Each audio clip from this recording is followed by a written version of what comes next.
Fala pessoal, tudo bem? Olha só, eu tô lendo aqui sempre que eu posso, né? Eu fico lendo alguns comentários, que não dá para responder um a um, mas sempre que eu posso eu fico lendo alguns comentários deixados pela galera aí nos meus vídeos aqui no YouTube. E eu acabei esbarrando em um comentário aqui muito interessante, né? Ele é o clássico. Todo mundo, inclusive eu, provavelmente você, que chega à conclusão que quer trabalhar como técnico de ar-condicionado, quer entender de ar-condicionado de alguma forma, vai para o YouTube e surge inúmeras dúvidas, né? E a mais clássica dela é: qual a pressão ideal para funcionar, para que o ar-condicionado funcione corretamente? Galera, isso daqui até me deu inspiração para fazer um vídeo. Praticamente vai ser uma videoaula e eu acredito que você vai aprender algo novo nesta videoaula. Pode ter certeza disso, tá bom? Mas antes, eu não sei aí na região que você trabalha, se você já trabalha com ar-condicionado, mas aqui onde eu moro, a cada 10 serviços que aparece de ar-condicionado, 8 é manutenção. Apenas 2 é instalação. Já peguei essa experiência e estive observando nesses últimos tempos para poder afirmar isso aqui. A cada 10 serviços de ar-condicionado, 8 é manutenção e 2 é instalação. Com exceção da alta temporada, que geralmente é de setembro até março, beleza? Não sei se a sua região é assim também. E desses 8 ar-condicionado que tem para fazer manutenção, 6 é inverter. Ou seja, há uns 5 anos atrás, quando o pessoal começou a divulgar com força o inverter aqui no Brasil, muita gente havia falado e muita gente desacreditou, inclusive eu, que ia chegar o momento que todos os ar-condicionados seriam inverter, né? E quem não entendesse dessa tecnologia ia ficar cada vez mais difícil trabalhar como técnico de ar-condicionado. Eu acredito que em algumas regiões o futuro já chegou, né?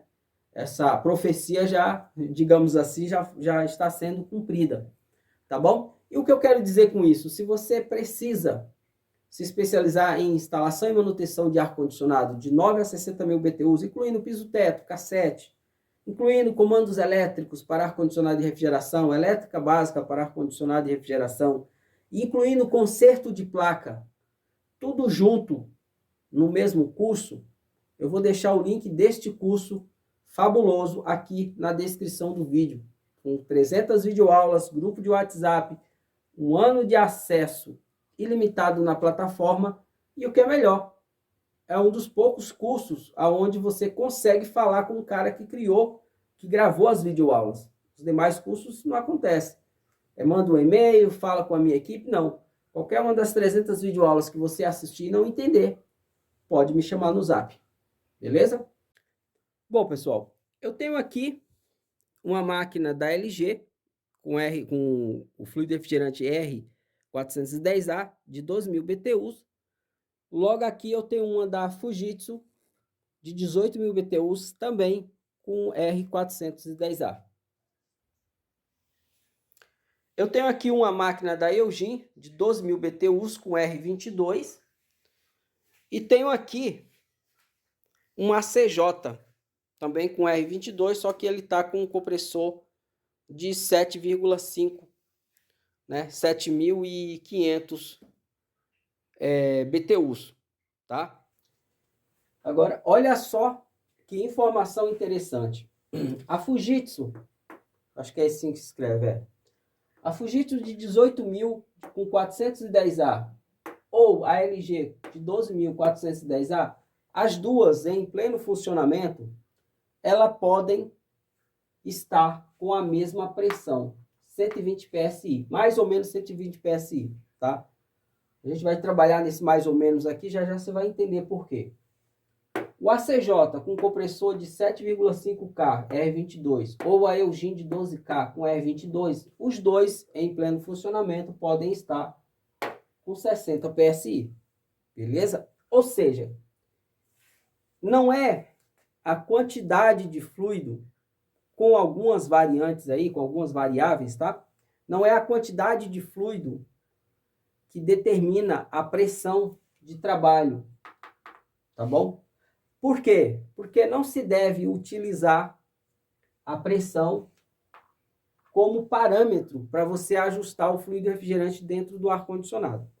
Mas como assim, Luciano?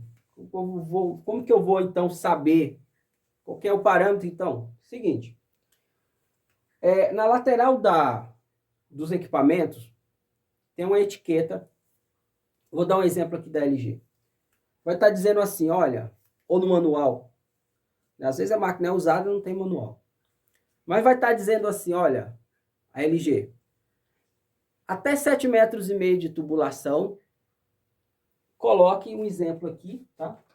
600 gramas de fluido refrigerante. Perceba que aqui não está falando em ml, mililitro, está falando em grama, né? É massa, tá? Por isso que se fala fazer a recarga por massa, tá? Com balança. Então vai estar dizendo isso. Até 7,5 metros, 600 gramas é o suficiente para a máquina funcionar redondinho. Pelo menos é isso que os cálculos lá na fábrica, no laboratório mostraram, e eles passam isso no manual para os instaladores, né? Então tá. Passou disso, passou acima de 7,5 metros, você vai acrescentar 500 gramas por metro excedente, tá? Então é isso. Morreu Maria Preá, não tem mais. Faça isso e, em tese, tudo deve funcionar perfeitamente. Ah, mas eu já fiz isso e não funcionou. Sim, o ar-condicionado não é uma ciência exata, mas você precisa levar em consideração também as condições de instalação da condensadora, da evaporadora, se era uma máquina usada, as condições de limpeza da máquina. Ah, mas estava tudo perfeito. Pode ser que a máquina estava limpa, higienizada, brilhando, mas os capacitores estavam ruins. Se fosse um R22, por exemplo, ou uma convencional, possa ser que o ventilador da condensadora não estava funcionando corretamente, nem a turbina. Então, tem muitas variáveis para isso daqui não funcionar. Tá bom? Pode acontecer. Tá? Então, é uma discussão aí que fica em aberto, que nem compensa a gente entrar nessa linha de raciocínio, porque vai render muito assunto. Eu já fiz isso. Eu mesmo já fiz, já segui a regra e não bateu o que o fabricante indicou, né? Aí eu tive que me virar nos 30, né? Pela experiência, mas a gente vai chegar lá. Ok? Ainda falando sobre quantidade e pressão, é importante que vocês saibam que uma botija, se essa botija aqui, ó, que ela é de 13 quilos, mas geralmente só tem 11,5 de fluido refrigerante. Se ela estiver com 1 quilo, essa é 410A, ela vai estar com uma pressão X aqui. 1 quilo só aqui dentro, ela vai estar com uma pressão X. Se ela estiver completa, cheia, ela vai estar com essa mesma pressão, desde que eu esteja em uma temperatura, aqui, vamos dar um exemplo aqui, 25 graus aqui, ó. Então, se eu estiver em um ambiente, se eu estiver em um ambiente com essa temperatura,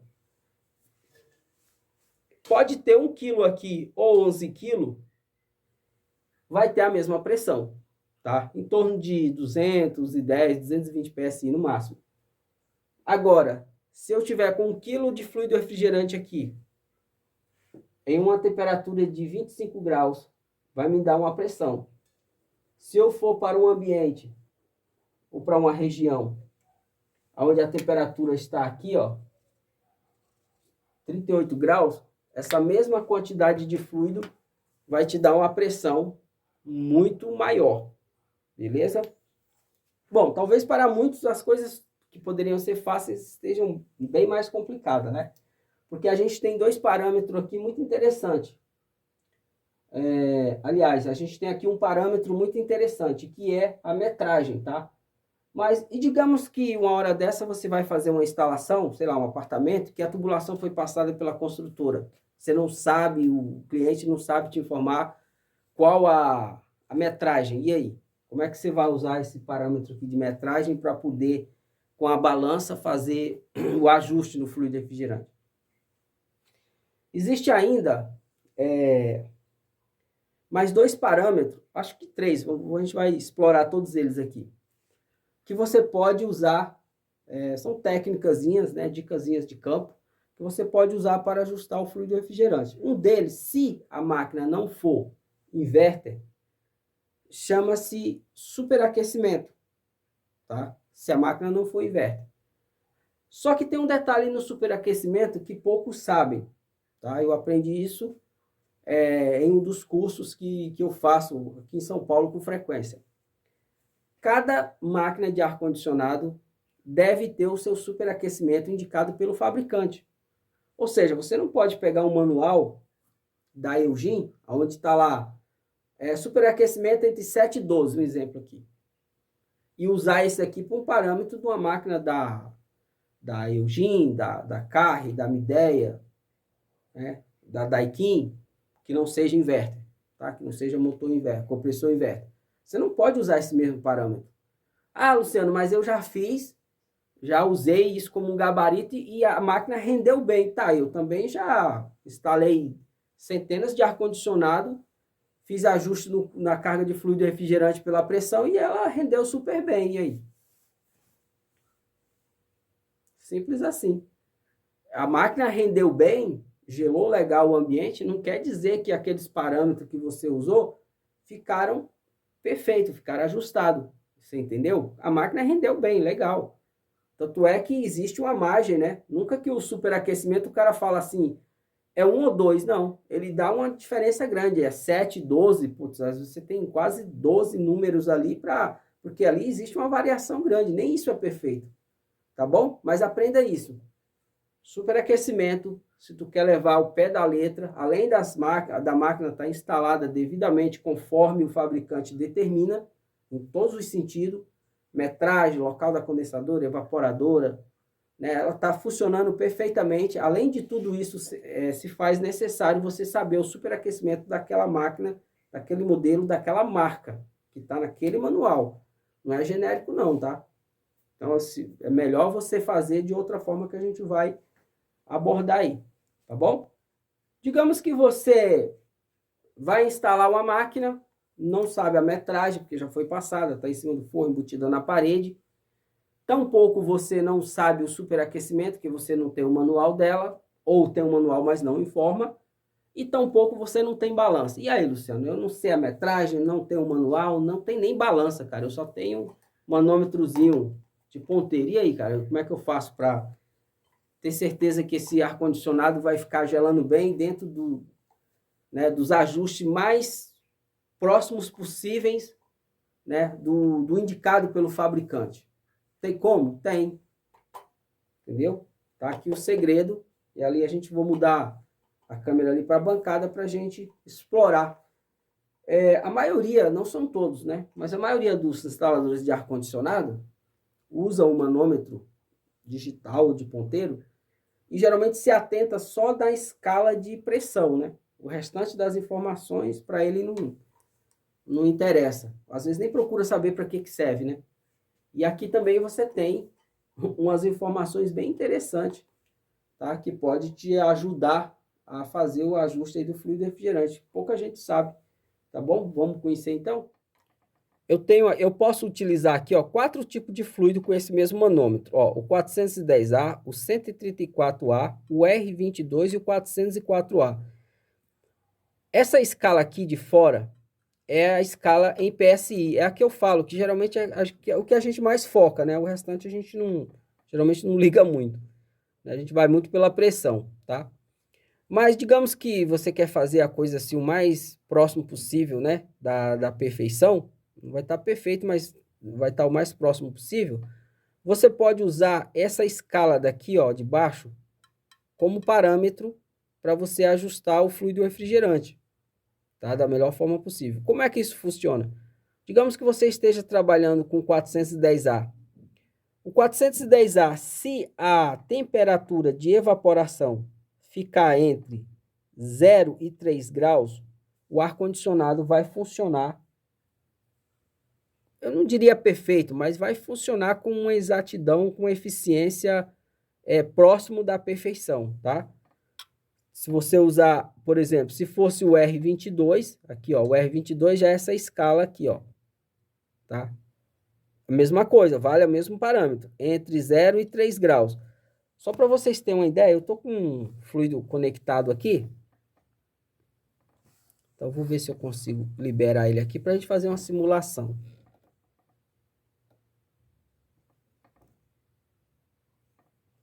Ó, digamos que eu esteja trabalhando com o R22, tá? Aqui, ó, eu tenho que deixar entre 0 e 3 graus, tá? Aí vocês vão perceber mais ou menos qual o PSI que ele vai ficar, tá? Vou ver se eu consigo ajustar ele aqui.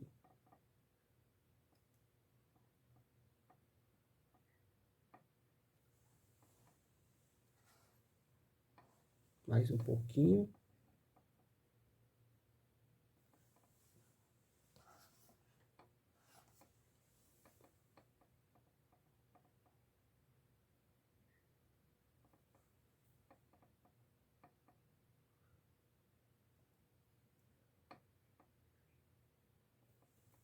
Aí, ó.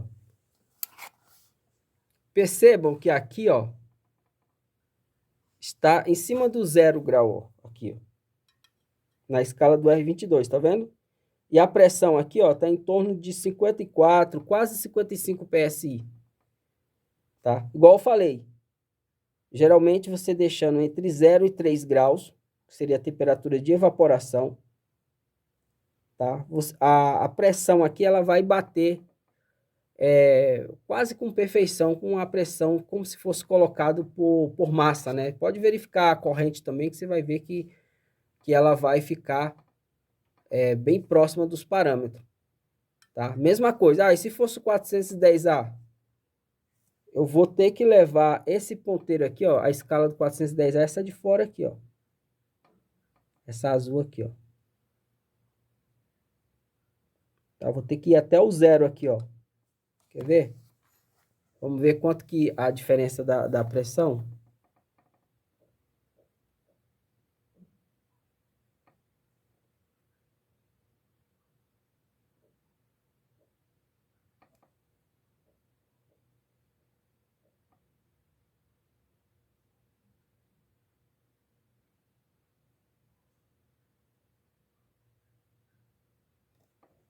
Aí, olha só. Seguindo a escala aqui, ó. Essa de aqui, ó, que é do 410A, ó. Se eu deixar ela aqui, ó, entre o 0, tá? Igual eu já falei, ó. Percebo que tá um pouquinho acima do 0. Mas olha o PSI, para onde que foi, ó. Tá mais ou menos 102 PSI, mais ou menos. Tá? Então, esse aqui é um dos parâmetros que você pode usar para poder ajustar o fluido refrigerante. Com certeza que com essa pressão aqui, ó, a tubulação não vai ficar congelando. E pode verificar a pressão, tá? E aí pode verificar o rendimento também, né? Existe o delta T da evaporadora, são vários parâmetros, mas esse é um deles que você pode estar se baseando, né? Utilizando ele juntamente com a corrente, medindo a corrente, para deixar a carga de fluido refrigerante ajustada o mais perfeito possível, tá? Esse recurso deve ser usado quando você não tem a metragem, quando você não tem o superaquecimento, talvez não tenha nem balança, tá bom? O correto é utilizar o que os fabricantes recomendam. Usar a balança, ter as informações, mas nem sempre a gente, quem é já do ramo, sabe que nem sempre é possível. Eu mesmo faço instalações em apartamento com frequência, as tubulações já foram passadas pela construtora. Né? Apartamento de 4 dormitório, por exemplo, o último lá dos fundão, chega a ter 25 metros de distância, né? Como que eu vou saber com exatidão quantos metros de tubulação tem? Aí fica difícil, aí você vai ter que ir pela experiência mesmo, tá bom? E é isso, pessoal. Se essas dicas te ajudaram, podem te ajudar um dia, se acrescentou alguma coisa aí no seu conhecimento, nas suas dúvidas com fluido refrigerante, carga, pressão, enfim, deixa aquele like antes de deixar o canal. Não esquece de passar no site do curso que está na descrição desse vídeo, no primeiro comentário em destacado. Você pode começar hoje a se especializar em instalação e manutenção de ar-condicionado de 9 a 60 mil BTUs, incluindo conserto de placa de ar-condicionado. Tudo no mesmo curso, tá? Sem você ter que pagar vários cursos para aprender comandos elétricos, elétrica, conserto de placa, instalar ar-condicionado. Não, você já está tudo no pacote. 300 videoaulas, beleza? 40 delas você vai assistir sem compromisso. Basta fazer a sua matrícula no link que está aqui na descrição. Falou, abraço.